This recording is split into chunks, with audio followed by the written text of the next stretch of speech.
In the grand hall of Xyler's royal palace, a sea of glittering stars seemed to descend as chandeliers cast a luminescent glow over the assembled court. Princess Seraphine, draped in a shimmering gown that mirrored the night sky of her home planet, stood beside her father, King Thalrax, her expression a carefully practiced mask of indifference. The court buzzed with anticipation, unaware of the turmoil brewing within their princess. "My beloved subjects," King Thalrax's voice boomed across the hall, silencing the murmurs. "Today marks a momentous occasion as we strengthen our bonds with Earth through the union of our cherished Princess Seraphine and the esteemed human diplomat, Lucas." Seraphine's poised facade faltered as whispers of approval fluttered through the crowd. Her eyes met those of her father, a silent plea hidden within their depths. "Father, may I have a word?" Seraphine's voice, though soft, carried a sharp edge, heard only by the king. "Of course, my child, but let us celebrate this joyous announcement now," the king replied, his tone leaving no room for argument before he turned back to address the gathering. Lucas, tall and unassuming, with a gentle demeanor that belied his diplomatic savvy, stepped forward. His gaze sought Seraphine's, offering a smile meant to bridge the gap between them. "Princess Seraphine," Lucas began, extending his hand, "I am truly honored by this opportunity, not just to unite our worlds, but to learn from each other." Seraphine reluctantly placed her hand in his, her touch light. "Mr. Lucas, while I appreciate your sentiments, you must understand, this isn't my choice." Lucas's expression softened. "I understand more than you might think. We have much to discuss and, I hope, much to discover about each other." "Indeed," Seraphine said, withdrawing her hand. Her gaze drifted over the crowd, feeling trapped by the very stars she wore. As the applause died down, a discreet figure approached the princess, her chief advisor, Myrex. "Your Highness, if you will excuse us," Myrex interjected, offering Seraphine an escape from the growing claustrophobia of the court. In the quietude of the palace's crystal gardens, Seraphine turned to Myrex, her composure crumbling. "I cannot marry him, Myrex. I cannot marry someone I do not love, much less a human." Myrex, a man of wisdom shaped by years serving Xyler's crown, observed Seraphine's distress with a thoughtful frown. "Your Highness, perhaps this is an opportunity. Learn his ways, his world. Use this to our advantage. Or," Seraphine paused, an audacious plan taking root, "I could escape, see Earth through my own eyes, not through a marriage I never wanted." "Escape?" Myrex's brow arched, the weight of the word hanging between them. "Yes, escape, to Earth, to find my own understanding of humans, on my own terms," Seraphine declared, her decision igniting a rebellious spark that Myrex had seen flare in her before. Myrex considered her words, the potential consequences unfolding in his mind like the petals of the luminescent flowers surrounding them. It would be perilous, unprecedented, but possible? Seraphine interjected, her voice laced with hope. "Possible," Myrex conceded, knowing too well the tenacity that thrived in the young princess. "I will help you prepare, but you must be swift and silent as the night." Gratitude flashed in Seraphine's eyes. "Thank you, Myrex. I knew I could count on you." As the stars twinkled above, mimicking the lights of the palace, Princess Seraphine's resolve hardened. She would flee to Earth not as a bride, but as a free agent seeking her own truths. And perhaps, in doing so, she would forge a new path not just for herself, but for Xyler and Earth alike. Chapter 2. The Escape to Earth. Under the cover of night, Princess Seraphine, cloaked in a nondescript flight suit, approached the royal hangar where her craft awaited. Myrex, ever the faithful advisor, walked briskly at her side, scanning their surroundings for any sign of unwanted attention. "Everything is set, Your Highness," Myrex whispered, handing her a small device. "This communicator will keep us connected until you reach Earth. Remember, trust no one until you are sure they mean no harm." Seraphine nodded, her heart pounding with the thrill and fear of what she was about to do. "I will be careful, Myrex. Thank you for everything." As she climbed into the cockpit of the sleek spacecraft, her hands trembled slightly, the reality of her decision settling in. She was truly leaving everything behind. Xyler Control, requesting clearance for takeoff. She spoke into the communicator, her voice steady despite the turmoil inside. Clearance granted. Safe travels, Starflyer. The tower responded, unaware of the true identity of the pilot. The engines hummed to life, and the craft lifted smoothly off the ground. Seraphine took one last look at her home planet through the viewport before setting her coordinates for Earth. Hours into her journey, as Xyler became a mere speck in the universe, Seraphine's spacecraft was suddenly jolted by an unexpected meteor shower. She maneuvered frantically, trying to avoid the barrage, but a particularly large meteor struck the side of her craft, causing critical damage to the navigation system. "I'm hit, my Rex. I've lost my navigation," Seraphine cried out over the communicator. "Try to stabilize the craft and manually set your course. You're close to Earth. You can make it if you stay calm." My Rex's voice crackled through, strained but steady. With great effort, Seraphine managed to regain control and limped her damaged spacecraft toward Earth. As the blue and green planet grew larger in her view, relief washed over her, quickly replaced by anxiety about what awaited her on this foreign world. The spacecraft entered Earth's atmosphere, a fiery spectacle in the sky, finally crash-landing in a dense forest. Stunned but alive, Seraphine unstrapped herself and stumbled out of the wreckage. She was on Earth, free but utterly alone. Before she could get her bearings, the sound of approaching footsteps startled her. She turned, ready to defend herself, only to see a human man approaching with his hands raised in peace. "Hey, easy there. I'm not going to hurt you," the man said, slowing his pace as he neared the crash site. "I'm Lucas, the one you were supposed to marry." Seraphine eyed him warily. "Lucas? How did you find me here?" "I was tracking your ship's signal. We lost contact after you entered the atmosphere. I came to make sure you were okay," he explained, stopping a few feet away to give her space. Seraphine relaxed slightly, reassessing the man before her. He seemed genuinely concerned, his eyes reflecting sincerity. "Why would you help me after I fled from our marriage?" she asked, her tone softening.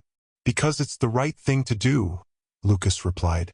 "Besides, I never agreed to marry someone against their will. Let's get you somewhere safe first, then we can figure everything out." Grudgingly, Seraphine accepted his help. Together, they gathered what supplies could be salvaged from the spacecraft before heading towards a nearby town where Lucas had a safe house. As they walked, Lucas shared stories of Earth, of its vast oceans, diverse cultures, and complex politics. Seraphine listened, intrigued and cautious, as her journey into the unknown had just begun. Chapter 3: Unlikely Allies. Lucas trudged through the undergrowth, the bright morning sun filtering through the leaves overhead. Seraphine, trailing close behind, kept her steps light and cautious. Her royal demeanor was at odds with the practical clothing Lucas had found for her, a simple earth jacket and sturdy boots, but she managed to make the ensemble look regal all the same. "We'll reach the cabin soon," Lucas said, glancing back. "It's not much, but it's safe. No one will think to look for you there. And this cabin, you own it?" Seraphine asked, her voice tinged with suspicion. She had not let her guard down entirely, though her initial hostility toward Lucas had softened somewhat. "Not exactly. It belongs to a friend, someone I trust," Lucas explained. "He's not here now, so it's the perfect place to lay low." Seraphine crossed her arms as they walked. "Why help me? It would be easier for you if I were just out of the picture. No more complications." Lucas stopped abruptly, turning to face her. "Because I don't agree with forcing someone into a marriage, no matter what's at stake. You deserve a choice just like anyone else. If that means helping you disappear for a while, so be it." Seraphine's expression softened, her natural distrust beginning to waver. "You're different than I expected. I thought humans would be barbaric," Lucas finished for her with a smirk. "Primitive," she corrected, though her tone lacked conviction. "But you, You don't fit the image my people painted of your kind. Lucas chuckled, gesturing for her to keep walking. We're not all bad. You might be surprised at what you find here on Earth.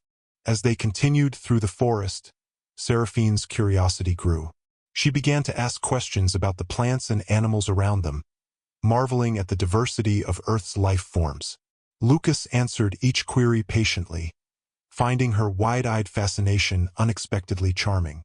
When they finally arrived at the cabin, Seraphine stepped inside and looked around.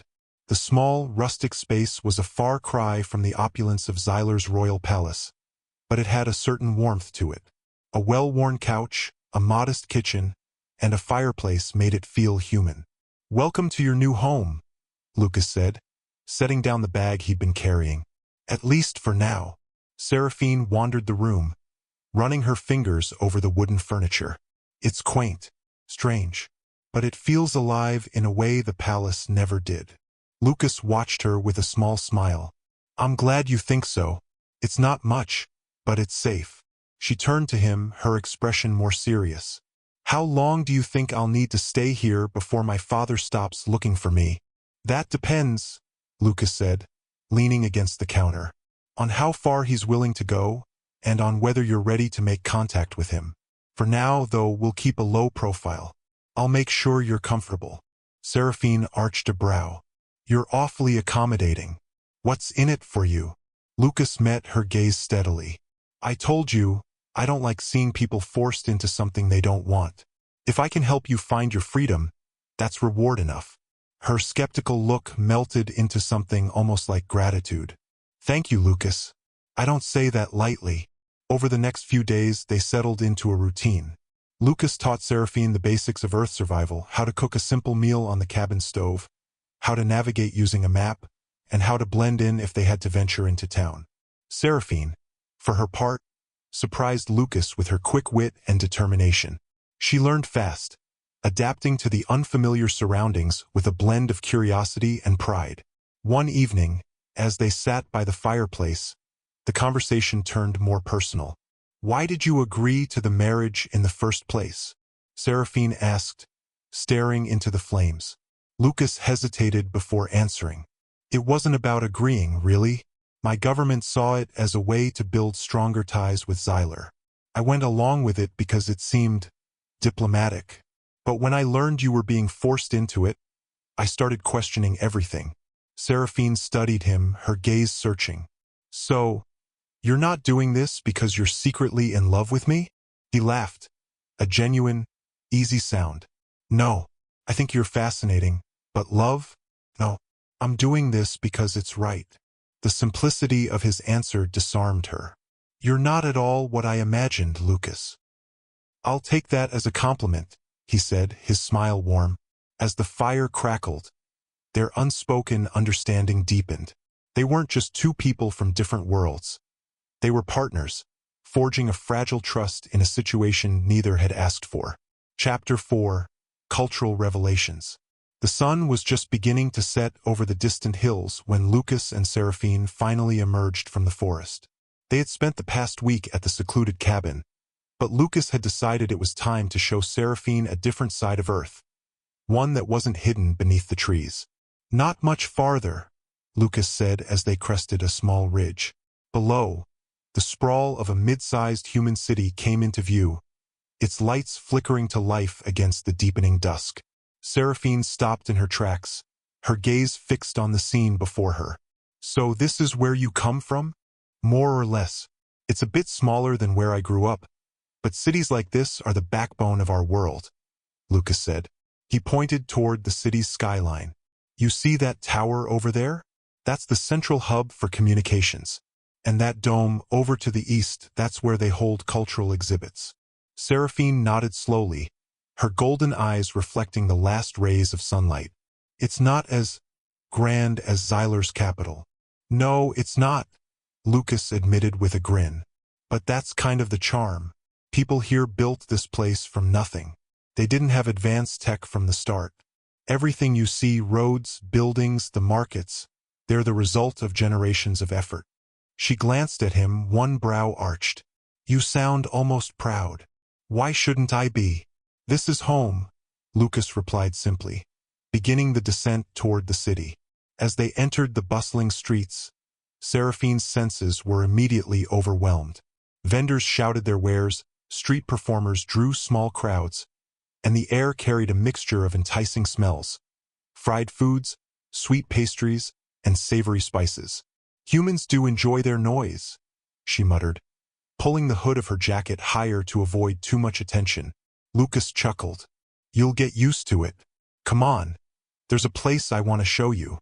He led her to a vibrant marketplace, where stalls sold everything from hand-carved trinkets to fresh produce.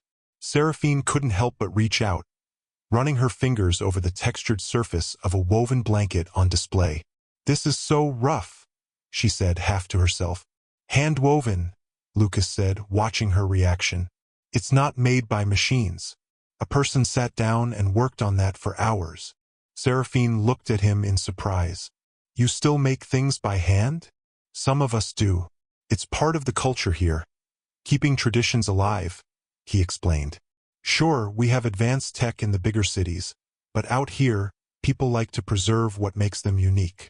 As they wandered deeper into the market, Seraphine grew more at ease. She asked questions about the foods she didn't recognize, about the strange instruments being played by a trio of musicians, and about the intricate patterns on the pottery displayed in one stall. Lucas answered each question patiently, often stopping to let her examine the items more closely. At one point, they came across a stall selling brightly colored candies. Lucas grinned and purchased a small bag of them, handing it to her. "Here, you've got to try these," he said. Seraphine hesitated, eyeing the tiny, jewel-like sweets. "What are they?" "Candy," Lucas said, popping one into his mouth. "They're sweet, harmless, promise."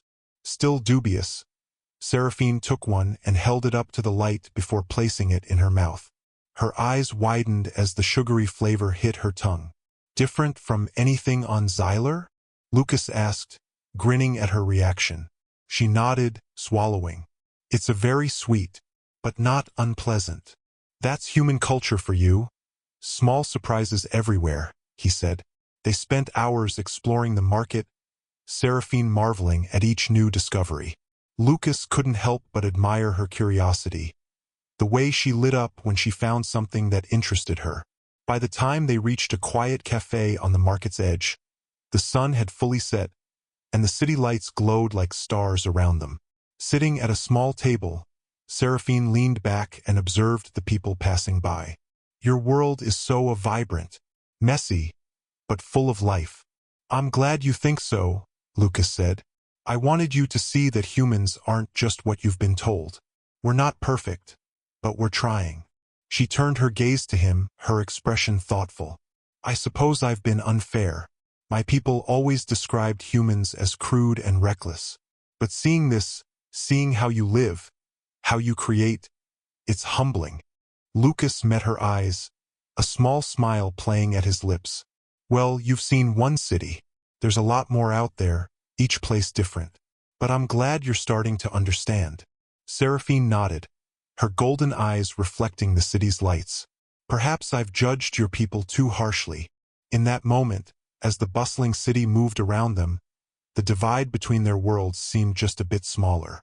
Chapter 5: The First Spark. The moon cast long, pale beams across the forest clearing as Seraphine and Lucas gathered kindling for a fire. The day's exploration had left them both worn but content.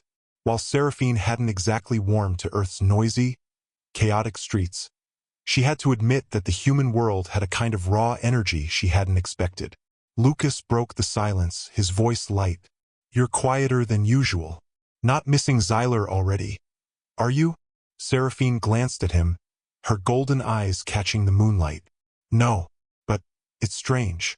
Earth is nothing like I thought it would be. The people, the colors, the smells," she added with a faint grimace. "It's overwhelming." "You'll get used to it," Lucas said, kneeling to arrange the kindling. He struck a match and coaxed the flame into life, the small fire crackling as it took hold. "A lot of folks feel that way at first, like there's too much going on. After a while, you start to see the patterns in the chaos." Seraphine sat down across from him, warming her hands near the fire. Do you think I'll ever understand humans the way you do? You're off to a good start, Lucas replied, leaning back on his hands. Asking questions, trying new things. That's how it begins. She tilted her head slightly, studying him. You're very patient with me. Lucas shrugged. You're curious. That's not a bad thing. Besides, this is a first for me too. I've never spent time with a princess from another world. And yet you handle it so casually, Seraphine remarked, the faintest hint of a smile tugging at her lips. As if it's completely normal to be wandering the forest with someone who's supposed to be your unwilling fiancé. Supposed to be is the key phrase there, Lucas said, smiling back. I never saw it that way. I'm not here to win you over. I just want to help you figure things out. If that means tramping through the woods and eating questionable earth snacks, so be it. Seraphine chuckled softly. Questionable is a kind word for those candies. Hey, they're an acquired taste, Lucas said, grinning. You'll come around. Their laughter echoed softly through the trees, the firelight flickering against the trunks. For a moment, Seraphine felt the tension in her chest ease.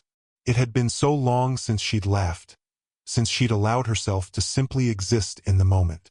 Do you always try to make people laugh? She asked after a pause, her tone more curious than accusing. Lucas shrugged again. Sometimes. Life's easier when you don't take everything so seriously. That doesn't mean you avoid the hard stuff. It just means you don't let it crush you. Seraphine looked into the fire, her expression thoughtful. I don't think I've ever known how to do that. My life on Xylar, it's always been about duty, appearances. There's little room for laughter. That's a shame, Lucas said softly. You've got a nice laugh. The words hung between them for a moment, simple and sincere. Seraphine's gaze shifted from the flames to him, her golden eyes steady. You surprise me, she admitted, her voice quiet. How so? Lucas asked. You're not what I expected. You don't act like someone desperate to please a princess. You just act like yourself, she said, her tone tinged with curiosity. It's refreshing. Lucas met her gaze, the firelight reflecting in his blue eyes. Well, I'm glad you think so. I don't know how to be anyone but myself. They sat in silence for a while, the fire crackling between them. Lucas poked at the flames with a stick, sending sparks into the night air. Seraphine watched him, noting the easy way he moved, the relaxed set of his shoulders. He was a stark contrast to the stiff, formal courtiers she had grown up with. I can see why my father thought you would be a good match, she said after a long pause. You're different. Not sure if that's a compliment or not, Lucas replied with a small grin, though there was no sting in his voice. It is, Seraphine said simply. I mean it. Lucas nodded, his smile softer now. Well, thank you. For what it's worth, I'm glad we've had this chance to get to know each other, even if it's not under the best circumstances. Seraphine didn't respond right away, her gaze drifting back to the fire. After a moment, she said, maybe it's better this way, without the pressure, without the expectations. I think I prefer it. Me too, Lucas agreed. This feels more real. As the fire burned low, the space between them felt less like a gulf and more like a bridge. Chapter 6. Confronting Feelings. The steady rhythm of rain drummed on the roof of the cabin as Seraphine and Lucas sat across from each other at the small, weathered table. A single lamp illuminated the room, casting their shadows on the walls. Outside, the forest was alive with the sounds of water dripping from leaves and the occasional distant rumble of thunder. Well, I guess we're not going anywhere tonight, Lucas said, leaning back in his chair. He reached for a deck of cards sitting on the table and began to shuffle them absent-mindedly. Seraphine, sitting with her hands folded, tilted her head slightly. I don't understand this human fixation with small games. What purpose do they serve? They're fun. A way to pass the time, Lucas replied, cutting the deck and dealing a few cards between them. It's not always about duty or survival. Sometimes you just play. She picked up her cards, frowning slightly. And this game, what do I do? It's called gin rummy, Lucas explained, arranging his own hand. The idea is to form sets or runs of cards, 3 or more of a kind, or 3 or more in sequence. Seraphine studied her cards, her frown deepening. Your games are unnecessarily complex. Lucas chuckled. You'll get the hang of it. Just remember, it's not about winning. It's about enjoying the moment. They played for a while, with Lucas patiently explaining the rules as Seraphine asked question after question. Each time she misunderstood, he'd grin and rephrase his explanation, clearly enjoying the challenge of teaching her. She caught on quickly, though, and by their third game she was already strategizing. Another round? Lucas asked after she laid down a winning hand. You're only asking because you think you'll win this time, she said, a slight smile playing on her lips. Maybe. Or maybe I just like seeing you have fun, Lucas replied lightly, shuffling the cards again. The atmosphere was light, almost warm. The earlier tension that had hung between them had given way to a tentative camaraderie. As they played, they talked about other things, small details about their respective worlds that hadn't come up before. You know, Lucas said at one point, looking at her over his cards, you've changed a lot since we first met. She raised an eyebrow. Changed how? Well, you're more open, he said, trying to find the right words. You ask questions, you share your thoughts more. When we started, I felt like I was talking to someone who'd already decided not to like me. Now, it feels more like a partnership. Seraphine considered his words, her expression thoughtful. Perhaps that's true. I admit, I've learned a great deal from you. About humans, about your world. And what have you learned about me? Lucas asked, his voice quieting slightly. Her golden eyes met his, and for a moment, she didn't answer. Then she said, that you're not what I expected. You're kind, patient. You don't push me into decisions I'm not ready for. That's not something I've encountered before. Lucas smiled faintly. Well, I'm glad you think that. I wasn't sure if I was getting through to you at first. You were, she said softly, setting her cards down. You just had to be persistent. They fell into a comfortable silence, the sound of rain filling the room once more. Seraphine leaned back in her chair, her gaze drifting to the window. I used to think humans were crude, unrefined. But spending time with you has shown me another side of your people. Same here, Lucas replied, setting his cards down as well. I always heard Xylarians were cold, distant, that they looked down on us. But you've got a lot more depth than I expected. You care about things. You're curious, passionate. And you've got a pretty sharp sense of humor when you let it out.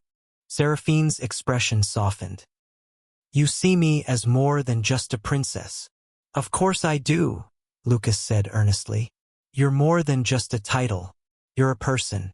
And I'm glad I've gotten to know that person. Her eyes searched his face for a moment, and then she gave him a rare smile. Thank you, Lucas. That means more than I can say. The connection between them felt tangible, as if the room itself held its breath. As they sat there, the space between them seemed to shrink. Not physically, but emotionally. The lines that had separated them from the start were no longer sharp and defined. They were simply two people, learning about each other, growing closer with each passing moment. Chapter 7, Choice of Heart. The wind picked up as the sky darkened, leaves swirling around the cabin's porch. Inside, Lucas paced back and forth, tension etched into his face. Seraphine sat on the worn couch, her hands clasped in her lap. The soft glow of the fireplace was the only light in the room. We can't ignore this forever, Lucas said, his voice heavy with concern. Your father isn't going to stop looking for you. I know, Seraphine replied quietly, but I'm not ready to face him. Not yet. Then what's the plan? Lucas turned to her, his hands on his hips. You've learned a lot about Earth. You've gotten to see how we live, how we think. But at some point, you're going to have to make a decision. Seraphine looked down, her golden eyes reflecting the firelight. I don't know what to do. If I go back, I'll be forced into a life I never wanted. If I stay, I'll be running forever. Lucas stopped pacing and sat down next to her. You're not alone in this, you know? I'll help you figure it out. Whatever you choose, I'll be there. Her gaze met his, a flicker of gratitude softening her expression. You've already done so much for me, Lucas. More than I ever expected. I'm not sure why you're willing to help me like this. I told you before, he said with a faint smile. It's the right thing to do. And besides, you're pretty amazing. I don't want to see you forced into something that makes you miserable. Seraphine's lips quirked upward in the barest hint of a smile. Amazing? That's not a word I'd use to describe myself. Maybe not yet, Lucas said, his tone light. But give it time. The humor didn't completely erase the seriousness of the situation, but it gave Seraphine a moment of relief. She leaned back, her shoulders less tense. I don't want to run forever, Lucas. I need to find a way to convince my father that I can make my own choices. And if he doesn't listen? Lucas asked. Then I'll have to make him listen, Seraphine said firmly. But not with force. I need to show him that I'm capable of making decisions, that I'm not just his daughter to be used as a political pawn. Lucas nodded, considering her words. You're stronger than you think, Seraphine. You've already taken steps most people wouldn't dare. Now you just need to follow through. She glanced at him, her expression a mix of uncertainty and determination. And you'll stand by me through this? Of course, Lucas said without hesitation. You're not doing this alone. For a moment, neither of them spoke. The fire crackled softly, the only sound in the room. Then Seraphine reached out, placing her hand over Lucas's. The gesture was tentative but sincere. Thank you, Lucas. I mean it. He gave her hand a reassuring squeeze. You don't have to thank me. Just be true to yourself, and I'll do what I can to support you. Seraphine held his gaze, a newfound resolve glinting in her golden eyes. She would not let her father dictate her life. With Lucas's help, she would find a way to stand her ground and carve her own path forward. Chapter 8. A New Beginning. The holographic communicator on the cabin's table flared to life, projecting a vivid image of King Thalrax's stern face. Seraphine stood tall, shoulders squared, while Lucas hovered near the door, ready to step in if needed. Father, she began, her tone even, I will not return to Xylar under the conditions you have set. I cannot marry someone simply to secure an alliance. That is not the life I want, and I refuse to be treated as a bargaining chip. The king's brow furrowed, his gaze icy. You speak as if this is merely a whim, Seraphine. The union is not about you. It's about our people, about maintaining stability between our worlds. Maintaining stability through coercion? Seraphine shot back. If that's how we define strength, then I'm afraid I must disagree. I've spent time here on Earth, learning their ways, seeing their struggles and their triumphs. I've come to understand that a true alliance is built on trust and mutual respect, not force. King Thalrax's expression remained hard, but there was a flicker of something in his eyes, hesitation, perhaps, or reluctant admiration. You have always been headstrong, daughter. Perhaps I should have expected this. It's not about defiance, Seraphine said, her voice softening slightly. It's about making a choice that is mine, not one imposed upon me. I am still loyal to Xylar, but my loyalty does not mean blind obedience. Lucas stepped forward, cautiously placing a hand on Seraphine's shoulder. She glanced at him, and he gave her a small, encouraging nod. His silent support seemed to strengthen her resolve. Father, she continued, you once told me that a true leader knows when to listen. I ask you now to listen to me. Let me choose my own path. Trust that I can make the right decisions not just for myself, but for the betterment of both our worlds. The king's holographic image remained still for a long moment, the room heavy with silence. At last, he let out a weary sigh. Seraphine, you have always challenged me. Perhaps this is no different. If you are certain this is what you want, then I will not force your hand. But know this, our people will expect much of you, and you must prove yourself worthy of the freedom you demand. Seraphine nodded, her voice steady. I will. The hologram flickered and vanished, leaving the room quieter than before. Lucas turned to her, a faint smile on his lips. You did it. We did it, Seraphine corrected, turning to face him fully. I couldn't have done this without you, Lucas. He shook his head. You were the one who stood up to him, who found the courage to speak your mind. That was all you. Maybe, Seraphine admitted. But having you here, knowing I wasn't alone, that made all the difference.